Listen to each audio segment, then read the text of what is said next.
આકાશમાં સમગ્ર વર્ષ દરમિયાન ઘણી બધી ઘટનાઓ ઘટતી હોય છે, જેમ કે યુતિ સર્જાય, 1, 2, 3 ગ્રહો ચંદ્રની આજુબાજુમાં આવી જાય, તો જોડે જોડે આપણે ગ્રહણો સર્જાતા હોય. તો એવી જ રીતે એક ખરતા તારાની બહુ જ મસ્ત ઘટનાઓ ઘટતી હોય છે.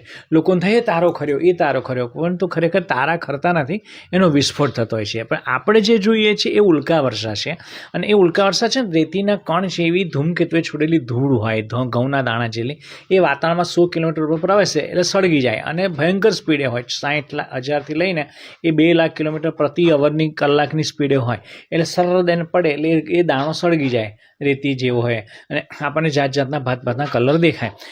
એમાં 2 પારની ઉલ્કા વર્ષા, એક સ્પેરોડિક એટલે છૂટી છવાય ઉલ્કા વર્ષા, ગમે ત્યારે આખા વર્ષ દરમિયાન થયા કરે, અને એક પર્ટિક્યુલર રાશિ પાસેથી થતી ઉલ્કા વર્ષા.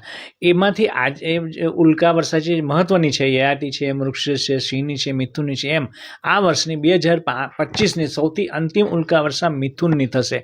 એ અદ્ભુત હશે, અને 3200 પેન્થોન નામનો એક ઉપગ્રહ છે, લઘુગ્રહ કહી શકો, એને રોકી કોમેટ્સ બી કહી શકો, એની જે છોડેલી ધૂળ છે એના પટ્ટામાંથી પૃથ્વી પસાર થઈ રહી છે અત્યારે. એટલે એને કારણે એ વાતાવરણમાં એ ધૂળ ખેંચી લેશે, પૃથ્વીનું ગુરુત્વાકર્ષણ. એ 100 થી 150 કિલોમીટર પર લાંબો પટ્ટો જતો દેખાશે, અને એક મોટો અગનગોળ એમાંથી નીકળતો હોય એવું આપણને દેખાશે.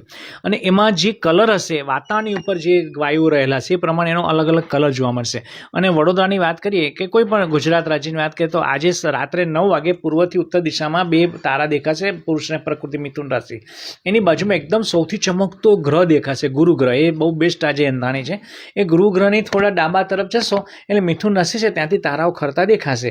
અને 9 વાગ્યાથી શરૂ થશે, મધ્યરાત્રે 2 વાગે ઉપર આવશે માથા પર, અને 5 વાગે પશ્ચિમ દિશામાં થશે. પરંતુ આજનો ફાયદો શું છે કે સવારે 3 વાગે ચંદ્રમાં ઉગશે.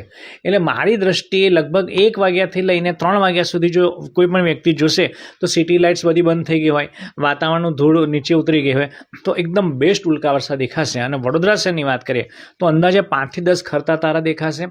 પાવાગઢ જેવાની વાત કરીએ તો લગભગ 150 થી 200 જેટલા દેખાશે. ગામડાઓની વાત કરીએ તો 50-60 જેટલા પ્રતિ કલાકની વાત કરું છું, એ દેખાશે. આજે સૌથી મહત્વની રાત છે, આજે ના જોઈ શકો, કાલે બી દેખાશે, પણ કાલે સંખ્યા ઓછી થશે, એમ પછી સંખ્યા ઓછી થતી. બહુ સરસ ક્વેશ્ચન છે. આમાં રાશિને કોઈ ફાયદો કે નુકસાન કશું નહીં થાય. આ ફક્ત ને ફક્ત સેલેસ્ટિયલ ઇવેન્ટ એટલે આકાશી ઘટના છે, જે વાતાવરણમાંથી ધૂમકેતુની ધૂળ ગઈ એ પૃથ્વીએ ખેંચી લીધી, એટલે એનો લીસોટો પડ્યો. એટલે આપણે જેમ કોઈ વાગે ને આપણને કે લીસોટો પડી જાય, એ રીતે પૃથ્વીના વાતાવરણમાં લીસોટો થઈ ગયો. પણ એનાથી ખબર પડે કે વાતાવરણમાં વાયુઓ કયા કયા રહેલા છે, એનાથી બાકી કોઈ રાશિ જાતકને કોઈ નુકસાન નથી, આંખને કોઈ નુકસાન નથી. એટલે નિરાપદ રૂપે, અને જો બહુ સરસ ક્વેશ્ચન છે, તમામ દર્શકોને આગ્રહ કરીશ કે કોઈ પણ જાતનો ડર રાખ્યા વગર એને જોજો. એમાં કોઈ સાધનની બી જરૂર નથી, અને તમારી પાસે મોબાઈલ કેમેરા હોય તો વિડીયો ઉતારી લો, અથવા તો એને ખટ ફોટા પાડવાની જો ટેવ હોય તો પાડશો, તો તમને ખરતા તારાના 2-3-50 ફોટા પાડશો, તેમાંથી 2 કે 3 ખરતા તારાના ફોટા પણ આવી જશે.